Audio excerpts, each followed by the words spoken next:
Hello, everyone. Welcome to the episode 4 of Learn with Z. So let's quickly wrap up what we have learned so far. In the first episode, we learned why it is called electromagnetic wave, right?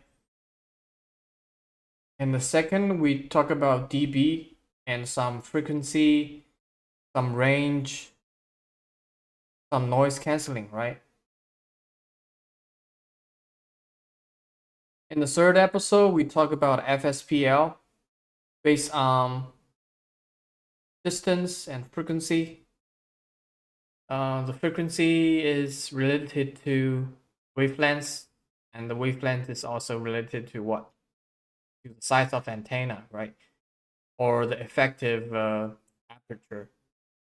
We also mentioned the concept of power density over an area. Right? We also mentioned when the size goes up, the frequency goes down, wavelengths goes up, right? Vice versa. So what we are going to talk about today is I want to wrap up the concept of wave and also the concept of electromagnetic wave. It's an extension of the first episode, right? So still, I'm always wondering what is the final form of an electromagnetic wave?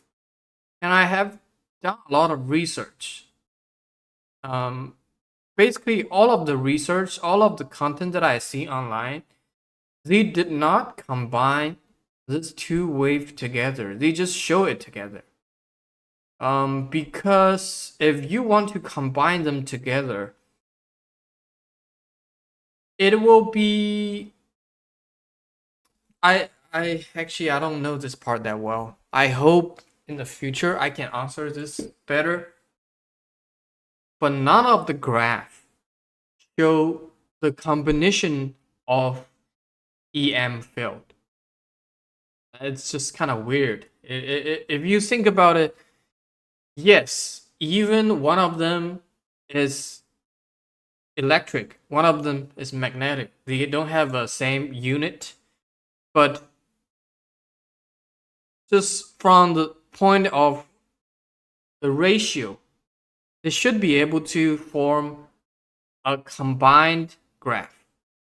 So today, there's two things we're going to talk about. The first thing is how do we remember this so we can use it better in the future, right? What I think is we will have a z x xi, right? And we will also have a propagation direction of signal. In order to form it in 3D, we draw it this way. We call it x. And as we all know, there's a y.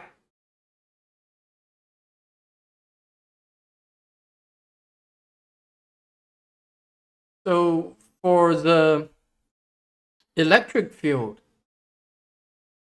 we always treat it on the x side. Well, actually, the other one is on x side as well, but it's oscillating in the range on the z. So it's something like this.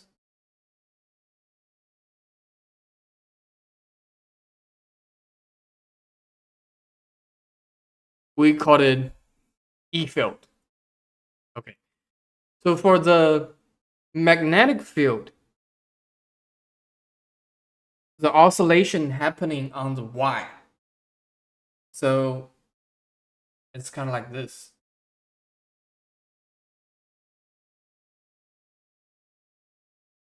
Crap. I think I draw it in a very hard, in the miserable way. But my concept is treat this two as a complex things. Do not try to understand it um, as a whole.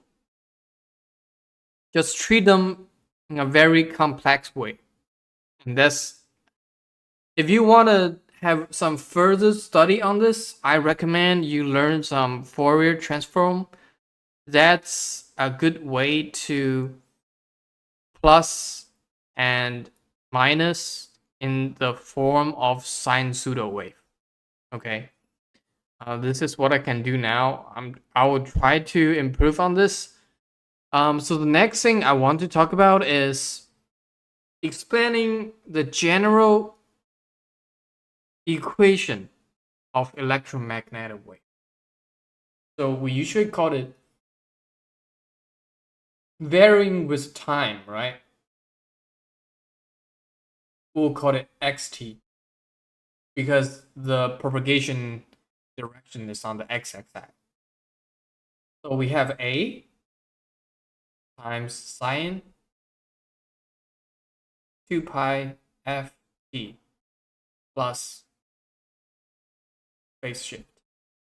Okay, so today I want to explain every single symbol in this equation in a real life language so we can understand this well. So the result of this is it's a graph like this, right? So what is xt? Xt represent when the time is t. What's the value? Specifically, what's the power? Right? So the power ranging from this to positive this number. So the t it will range from this, right? So okay, this xt it has a value in between smaller one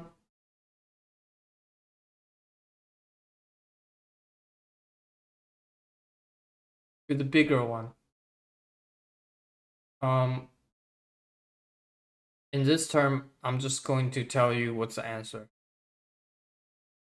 Minus a and a, because if you consider this as 1, 0, minus 1, and the a will decide the amplitude, the highest point and the lowest point. So this is the first vectors. Second is a. A stands for amplitude. It will decide how high or how low this will go. The third thing is the sine. The reason we're using sine but not cosine is because it's starting from 0. We always starting from 0 because at a starting moment there is nothing, right? And it's starting to go to the biggest.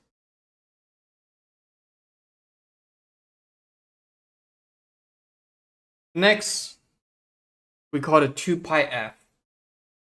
2 pi f we also can represent with omega. It is angular frequency.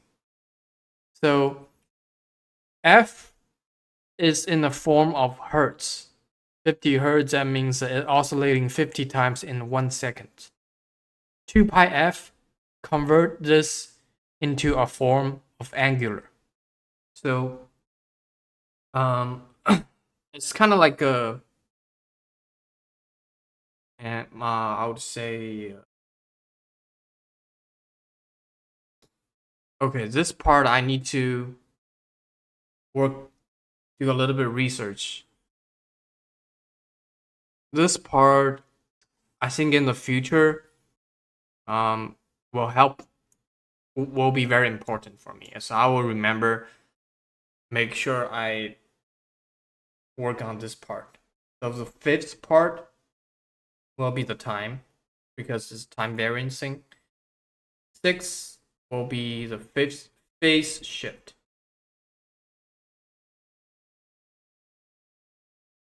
Well, phase shift describes the initial angle of the sine function. So it's kind of like we all know the differences between a sine and a cosine function is pi divided by 2, or we call it 90 degree. So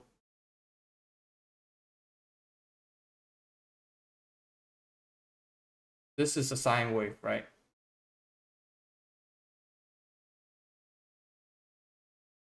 And what is a cosine wave starting from the peak?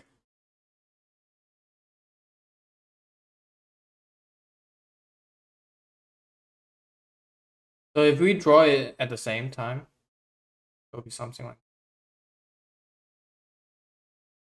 oh, I don't know if I draw them well. Okay, so that's the function of a wave.